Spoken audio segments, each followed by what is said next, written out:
guys, and welcome on this call. I'm here right now on the head office of Corsair in Bangkok. Today we have a private meeting with Mr. J. Juicy Salaranta. So let's start it.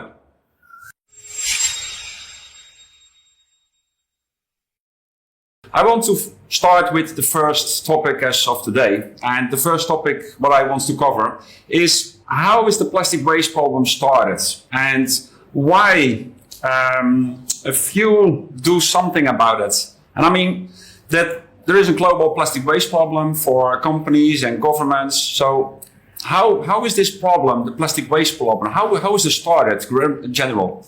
Well, I'm going to give you the very long answer on this one, right? So as we know, plastics have been produced and used already since the 1950s, so about 70 years or so. And originally plastics were developed as a solution to try to protect the environment. Because during that time, if you go back in the 50s, it was very common that people would use paper bags and everything was sort of wrapped into paper. So plastic was at that time seen as a solution to try to protect the environment and not necessarily having to cut down so many trees, which I think was a great approach to it. I'm originally from Finland, which obviously is a major paper producer in the world. Paper has been one of our main export products for decades and so on.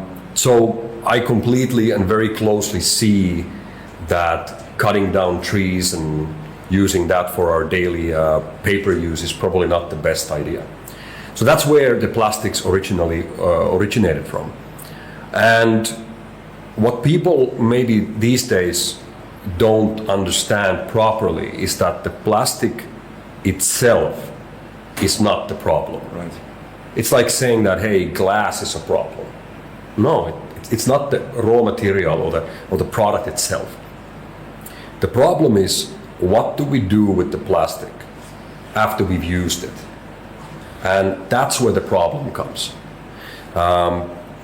If you look at the numbers, for example, from last year, and I've used this example in many occasions, but if you look at the production numbers of plastic right now, last year alone, we produced globally more plastic waste in weight. More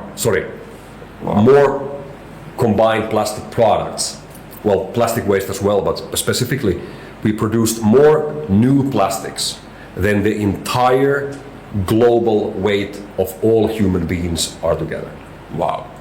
So if you just think about that for a second, if you take every man, woman and child, all right, and you put them together on a scale, in 1 year we are producing more new plastic than that combined weight of every just human being 1 year. In 1 year. Wow. And unfortunately, less than 10% of that plastic ever gets recycled. But will be recycled in plastic again. Right, but right now it's going to landfills, it's going into oceans, it's getting burned, and so on. So that's where the problem comes. So, to answer your question, plastic itself, how I see it, this is my personal opinion, the plastic itself is not the problem. The problem really is what do we do with the plastic after we've used it and we throw it away, right? So that's where the problem originates from. And what we need to do as a human society and human beings is to really now create the solutions on properly treating and recycling that raw material that we have, that we are just now throwing out into the environment. Like the circular economy from glass and metal and... Exactly. Yeah. I remember back in the day, still in the 80s and early 90s, for example, in Finland, myself and some of my friends, we would still, go around and we would find glass bottles like on the ditches around the roads. People would, drink a bottle, throw it out into the grass somewhere. We would go and collect these and then take them to the shop and get money from them. You won't find glass anywhere in the environment anymore. Because now there is all these recycling schemes and structures in place so that metals and papers and glasses get recycled very, very efficiently. But plastic has not been done in the same way, and that is really what we need to be doing right now. And we as a company and as a community obviously want to play a major role in that. So that can be the solution of the plastic waste pollution globally? Yes, so when you look at what's been done today and then you look at what needs to be done really, is that in many places around the world, especially politicians and governments would see burning the plastic as a solution. And by burning, I mean incineration. Basically taking the plastic, putting it into burners where you can make it into electricity, for example. Or in some places, plastics are used as a raw material to create heat, like for example in the cement factories and such. Right. But yeah, you could say that maybe it's better that the plastic is used to make electricity or heat than to leave the plastic on the landfill. Maybe. In my opinion, you're not solving the problem. By doing that, you're simply taking the waste from the ground and now you're creating all the pollution to the air. It's not a very good solution on that. No, right? No. And also, if you take plastic and you burn it, either in an incinerator or even in an engine of a car, it's not really recycling, is it? No, we see also that a lot of landfills, the plastic will be burned on the landfills themselves. That's even the worst. Yeah, like you actually have open burning taking place. And that's the worst, because then, at least in the incinerators, at least there are scrubbers and filters and stuff that will block some of the pollutions to the air. What we've seen in some places, horrible pictures and videos where they are simply just open burning it, like pouring gasoline on it and setting it all on fire. That's obviously not good. No. What are your thoughts about the plastic waste in the oceans? Because, this is also a very big issue at this moment right now. And we see that a lot of skills, a lot of plastic waste now dumped in the oceans, like the Amazon rivers and something like that. Yeah. So what's your opinion about that? Well, yeah, obviously that's a huge, massive problem. The amount of plastic that gets entered into our oceans and rivers, is just absolutely staggering, right? Yeah. And I applaud, I give credit, I am very supportive for any actions that is done in order to remove plastic from the oceans. Like there are organizations that are going out there and they're doing things to collect the plastic from the ocean. But again, I think that we need to look into this topic with much more clarity and think about it from the efficient point of view. Because, for example, going into the ocean and then starting to collect the plastic from there by bringing in big ships and tens of people to work over there, it's already by itself creating a lot of emissions. Right. So going out there with big vessels and doing all this thing and then bringing the plastic bag, in my opinion, is not an efficient solution, because eventually you are using so much energy and you're creating so much, for example, carbon emissions by going out there with big ships and trying to pull this plastic out, that it doesn't really make sense for the amount of plastic that you get to collect. And we've seen it now with some of these other organizations. Like I say, I applaud for them. I'm not saying that what they're doing is wrong, but if you actually do the balance of how much energy they used, how much pollution they created, and how much plastic they got, it's ridiculous. It doesn't make any sense. So here's my thought on it. The reality is that if you have a leakage in your kitchen, let's say like this, you walk into your kitchen and you got a faucet in your kitchen that is leaking water, and you got the whole kitchen floor covered in water. All right? What are you going to do first? Dry the water. or find the problem. Exactly. Yeah. So first thing you want to do is you want to turn off the tap, right? Yeah. Because there's more water coming in all the time. Right. If you take a mop and you start mopping the floor when there's still more water coming, it doesn't help you much, does it? No.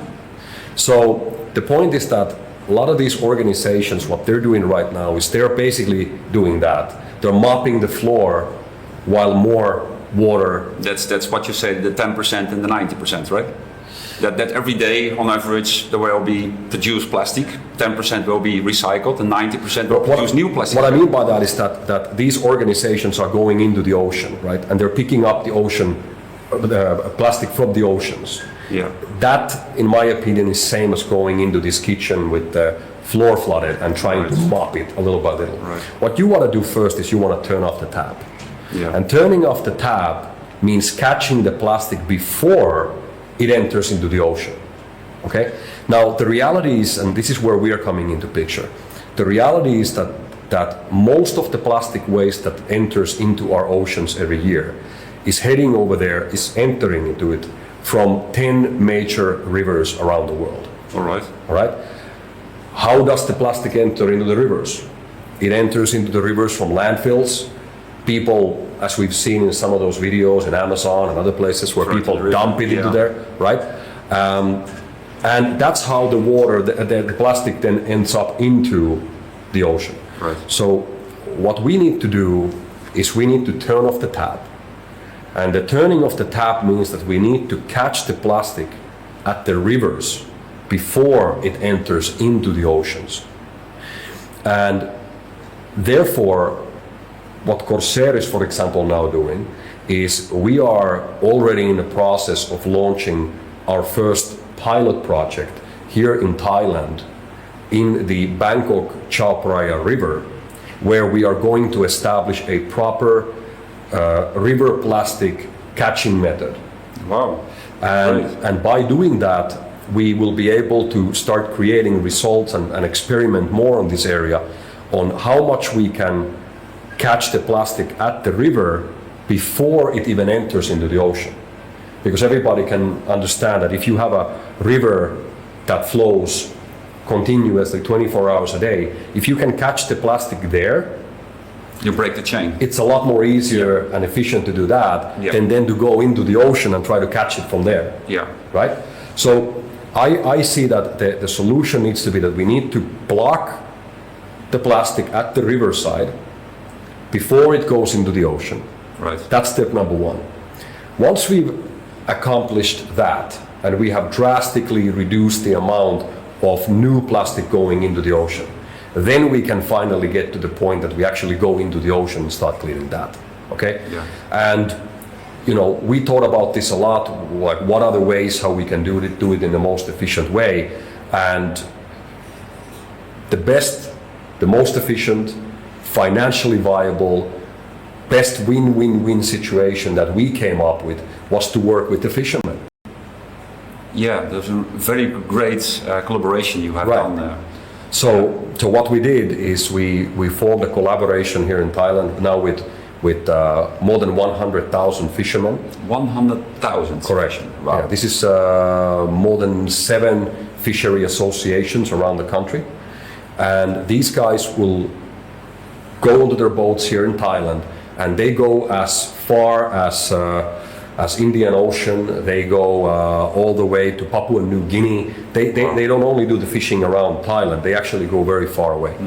And what we are doing with them is that we are encouraging them now to catch this plastic that they get on their nets. Oh, wow. Every time when they do their normal fishing work. And instead of throwing it back into the ocean like they've been doing all these years, they will now bring that plastic back into the shore. We scale it and we pay for these guys about 5 euro cents per kilo for every piece of plastic that they bring in. So it's like a win-win situation for both of them. Absolutely. Yeah. Because what happens is that the amount of plastic waste in the oceans, as we just spoke, is massive. And there are estimations that by 2050, it is being projected that there would be more plastic in the oceans than fish. Wow. So when you look at, for example, some of these videos of the fishermen when they pull their nets up, the amount of plastic that comes in the nets is just unbelievable. It's amazing.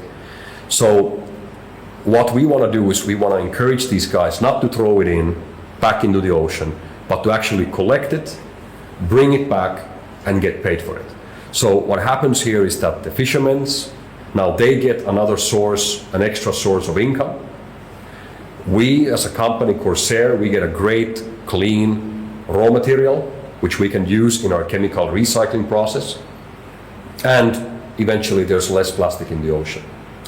And we didn't spend any extra effort, any extra fuel, any extra manpower to get the plastic. It came in as a side product. Instead of going out there with specific ships and spending a lot of fuel and manpower and energy to go and catch probably less plastic than what we get from the Fishery Association collaboration. Perfect. That's the Catching Plastic initiative that we launched a couple of months ago. Great. So yeah, there will be covered a lot of things about the plastic waste and how it should be created, and we see now several solutions on that, that you now collect the plastic waste from the landfills and break the chain on that one, and also the collaborations with the fishery. So that's very good. So that brings me to the next topic. I think this is a very good answer on the first question. Great. So let's break it down to the next question as well. So thank you very much, Jay, for this answer. Great. And then let's start it with the next question. Perfect. Thanks for having me. Thank you. Thank you.